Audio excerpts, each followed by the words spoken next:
आइए हम जुड़ रहे हैं अपने सिंगरौली ज़िले के विधायक जी से और उनसे हम बात करेंगे और जानने का प्रयास करेंगे कि पीड़ित परिवार से उनकी क्या बात हुई। सर, अंदर पीड़ित परिवार से आपकी क्या बात हुई? बहुत दुखद घटना है। सुकेशियल जयंत परियोजना खदान से कोयला तो निकालना चाहता है और यहाँ के जो ज़मीन अधिग्रहित किया गया है मकान खासकर, उसको इनकी इतनी ख़राब पॉलिसी है कि मकान गिराने के बाद मुआवजा उसका दिया जाएगा। यही भर नहीं, 2017 में जो मुआवजा बना था 2020 में काट के पैसा का भुगतान इसके बाद भी कर रहे हैं। मजबूरी बस गरीब आदमी कहीं न कहीं अपने को यहाँ से हटना भी चाहता है पर उसको समय से नहीं देते हैं। कई बार आंदोलन प्रदर्शन होता रहा है इसी बात को लेकर के कि भाई सबका जो उचित मुआवजा है 2017 को आप दें। मकान पर ये 2011 के बाद से कोई ब्याज नहीं दे रहे हैं। ज़मीन पर तो ब्याज दिए पर मकान पर नहीं दे रहे हैं। जो अधिनियम 2013 है उसमें साफ साफ है कि सभी को ब्याज दिया जाएगा, किंतु ये अलग से नियम बनाते हैं कि नहीं दिया जाएगा। इसके लिए मैं अभी दिल्ली जा रहा था मंत्री से मिलने, किंतु उत्तराखंड और उत्तर प्रदेश सभी जगह चुनाव हैं, इसलिए मंत्री जी का ड्यूटी लग गई उत्तराखंड के प्रचार में। इसलिए हमको रोक दिया गया कि 14 तारीख के बाद आप आइएगा, 14 के पहले हम लोग नहीं मिलेंगे, प्रचार में रहेंगे। क्योंकि इनका मंत्री जी जब आए थे तो उन्होंने कहा था कि निराकरण करें, नहीं करते हैं फिर हमारे पास आइएगा। तो इस तरह से 40% से कम ही घर बचे होंगे, 60% से ज़्यादा ये गिरा दिए। ये न्याय न करके अन्याय के रास्ते पर एनसीएल पूरी तरह है।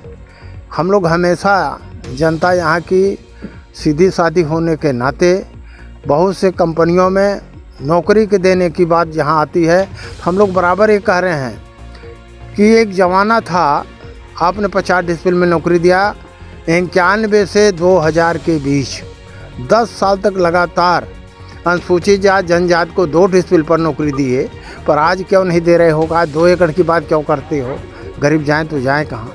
मैं वही पुनः कानून को लाना चाहता हूँ कि आप जिस तरह से आपने 91 से 2000 के बीच में 50 डिस्प्ले और 2 डिस्प्ले पर नौकरी दिए, आज भी इन गरीबों को उसी नियम पर आप नौकरी दो, तभी इनका जीवन यापन झेल पाएगा।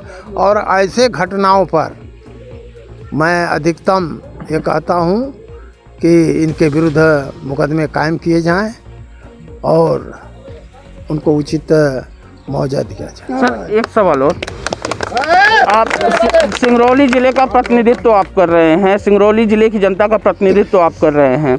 एक तरफ है कि कोई भी कंपनी ज़मीन जब अधिग्रहित करती है तो वहाँ पे सारे कंस्ट्रक्शन काम को रोक दिया जाता है। जो घर बने जाते हैं वह कंपनियाँ जो अधिग्रहण करती है वह खुद तोड़ती है। यहाँ पे एनसीएल प्रबंधन द्वारा कहा जा रहा है कि आप अपने घर के मलबे को साफ करो, उसके बाद ही आपको मुआवजा दिया जाएगा। और दूसरी बात यह है सर कि लगातार ये जो है देखा जा रहा है, आपका ही एरिया है ये, यहाँ पर यहाँ की जनता जो है लगातार मौत के साए में एक तरीके से जी रही है। तो इसमें क्या एनसीएल प्रबंधन के ऊपर नकेल कसा जा सकता है या लगातार ग्रामीणों को इसी तरीके से प्रताड़ना झेलनी पड़ेगी?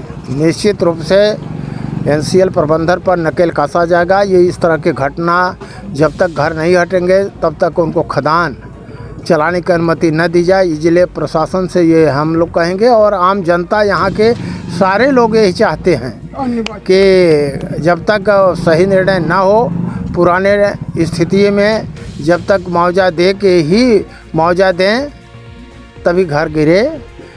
लॉ एक्ट में स्पष्ट लिखा है कि 6 महीना का समय दिया जाएगा।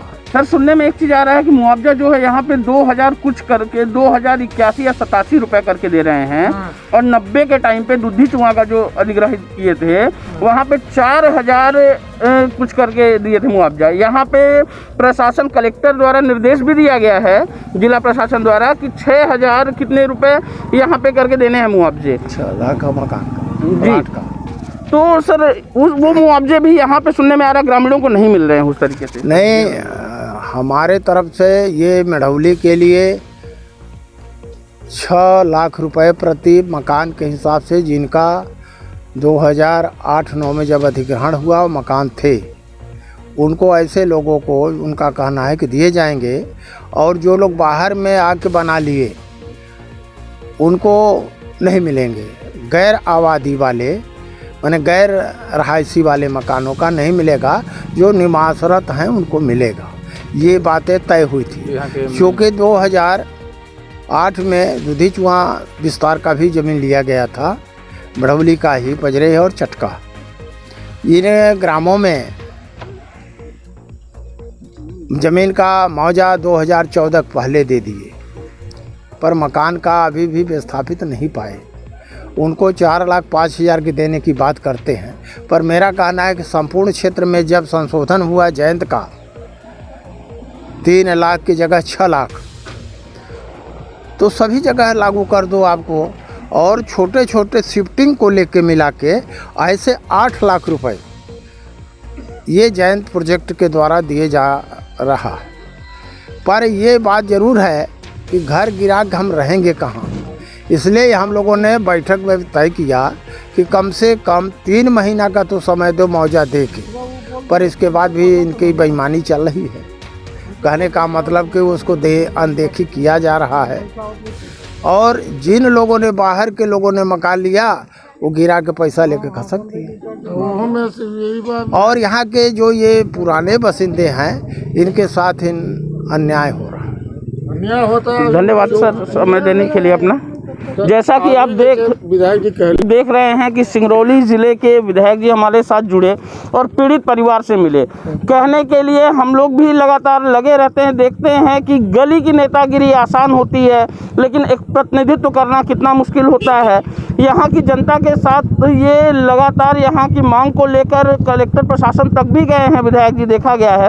अब देखना यह है कि पीड़ित परिवार इनकी बातों से कहाँ तक संतुष्ट होता है और कहां तक यहां के लोग संतुष्ट होते हैं। कैमरामैन अनिश सोनी के साथ अमित सिंह, धन्यवाद। और हाँ, हमारे चैनल को सब्सक्राइब करें, घंटी का बटन दबाना न भूलें, जिससे नई अपडेट आपको समय समय पर मिल सके।